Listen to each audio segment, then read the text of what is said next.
Olá, Vitor Ferreira, caminhando com Cristo, nossa reflexão para esta quinta-feira. Nós estamos estudando, rapidamente, dando uma passagem aqui, sobre o Evangelho segundo Marcos, capítulo 2, Chegamos a falar um pouquinho sobre isso, Primeira cura do paralítico, Aquela história lá de Cafarnaum, Que muitos se reuniram, de modo que não havia lugar para receber mais ninguém, nem mesmo próximo de porta e tudo mais. Então, os amigos colocaram o paralítico, 4 amigos, pelo teto, entendeu? E eles, não podendo aproximar-se por causa da multidão, destamparam o telhado. Isso é que é ter fé, hein?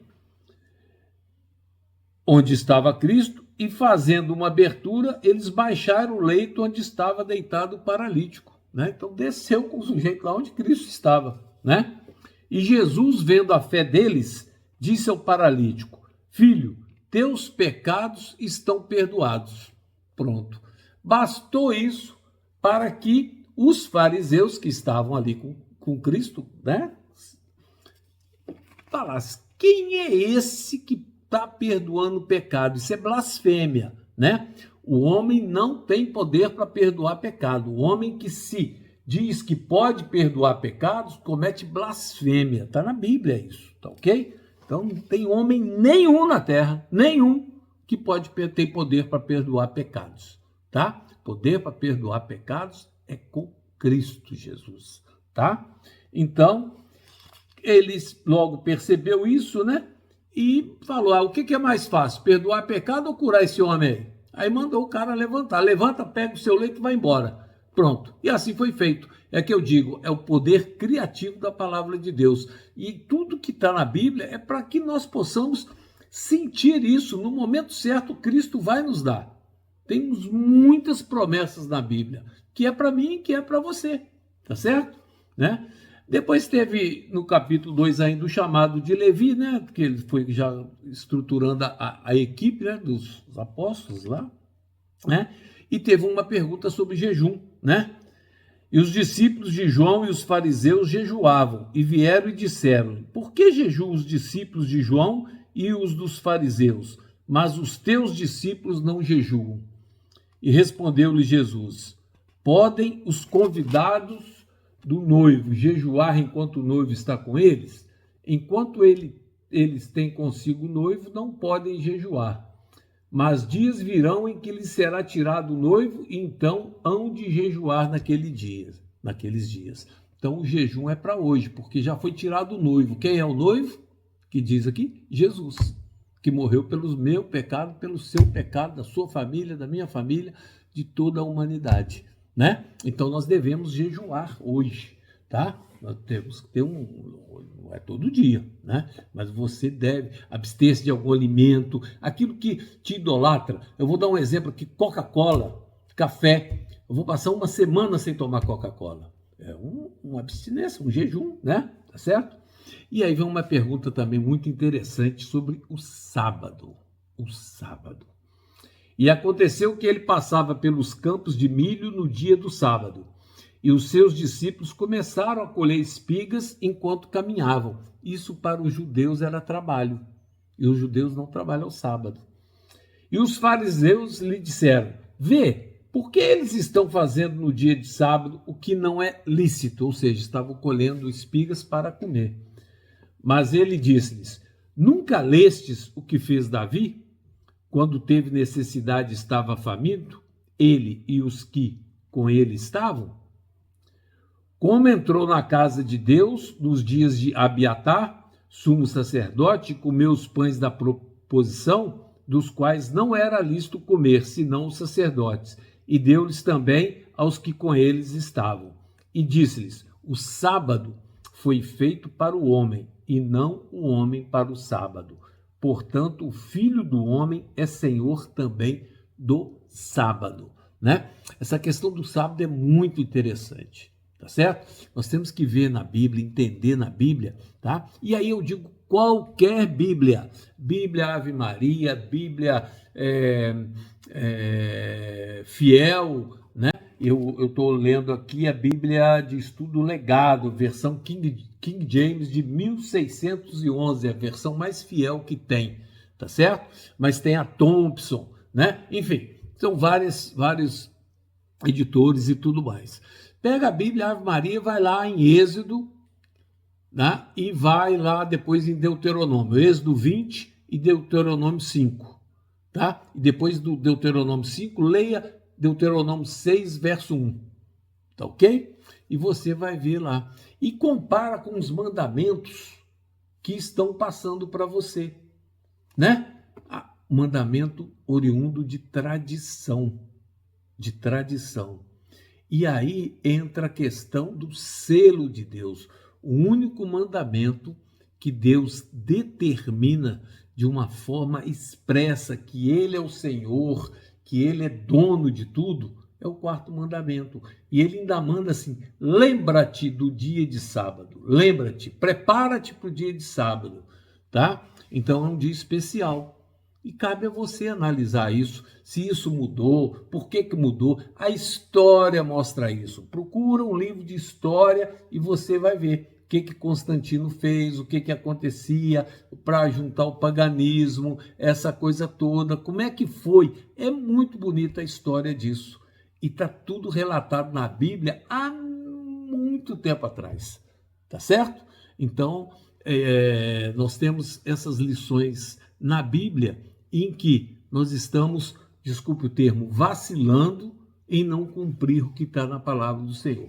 Ou você crê na Bíblia ou não, né? Porque a Bíblia é a palavra do Senhor. Ou você crê ou não crê. Não adianta ficar pegando texto que te agrada e texto que não agrada, você deixa para lá, né? O dízimo é falado no Antigo Testamento, no Novo Testamento, tá?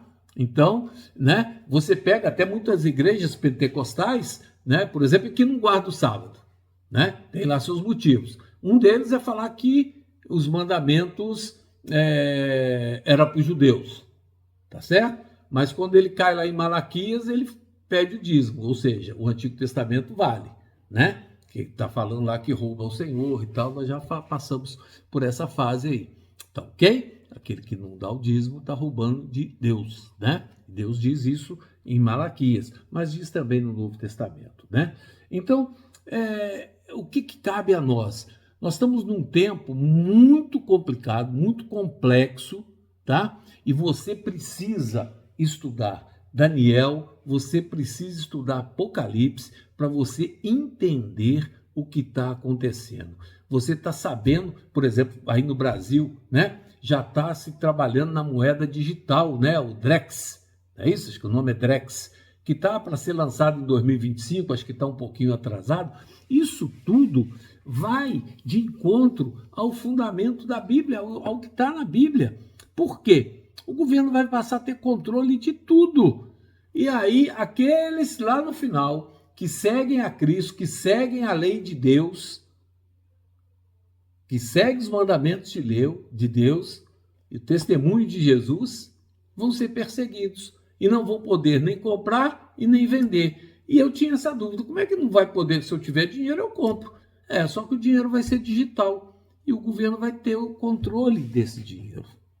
Os governos mundiais. Isso é em todo mundo. Salvo engano, são 54 países que já estão testando e bem avançado a moeda digital. Vai entrar no mundo todo, tá certo? Então, daqui a pouco, nós não vamos ter nada. Nós não vamos ter casa, não vamos ter carro, nós não vamos ter nada. Vamos alugar isso, ter isso alugado. Em consignação, vamos dizer assim, tá certo? Vai ser do governo, porque a crise financeira está por chegar. O que está acontecendo? Rapidamente. O pessoal, aqui em Portugal já se fala isso, trabalhar 4 dias por semana. Se você trabalha 4 dias por semana, você vai ter uma produtividade menor, não vai? Obviamente a produção vai ser menor, você vai faturar menos, é isso? Vai entrar num colapso tal que vão ter que voltar a trabalhar. Olha, está ruim demais e tal, temos que voltar a trabalhar 6 dias. Aí vai obrigar, segunda, terça, quarta, quinta, sexta e sábado. E aí entra o problema, porque a Bíblia diz que não é para trabalhar no sábado.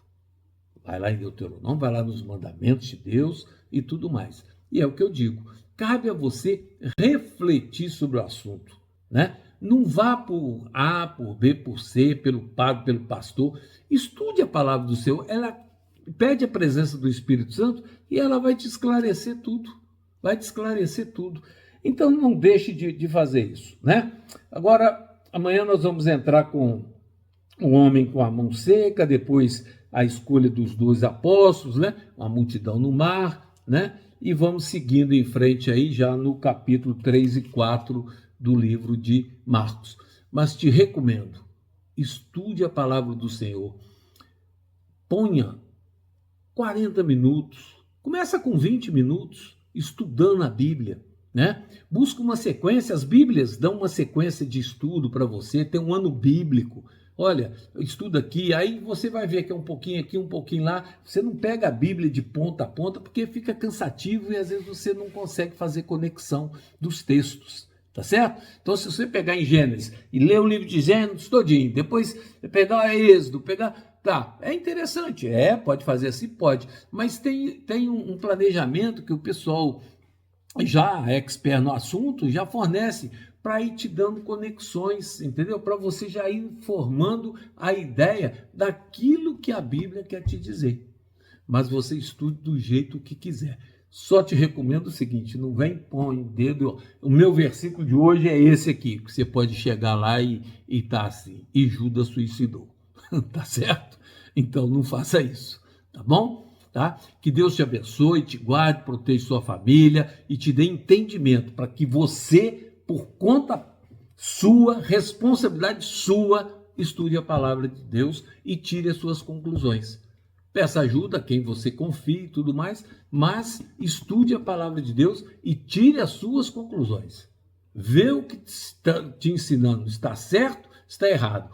A gente vai ver mais à frente, tem um povo de Bereia, né, os bereanos, quando Paulo pregava para eles mais ou menos começavam assim, Paulo pregava lá, e pá, aí eles, opa, pera um pouquinho aí, deixa eu conferir para ver se isso está nos pergaminhos aqui. Tá, pode continuar, entendeu? Nós temos que entender, né? Isso aqui é um livro fantástico, né? Uma coleção de livros, né? Bíblia, coleção de livros, né? Tá certo? Então você estude pela Bíblia que você quiser. Você tem a Bíblia Ave Maria com a imagem de Nossa Senhora Aparecida, né, pessoal? Enfim, estude por essa e você vai ver o que está escrito, tá bom? Que Deus nos abençoe, nos guarde, nos proteja. Amém.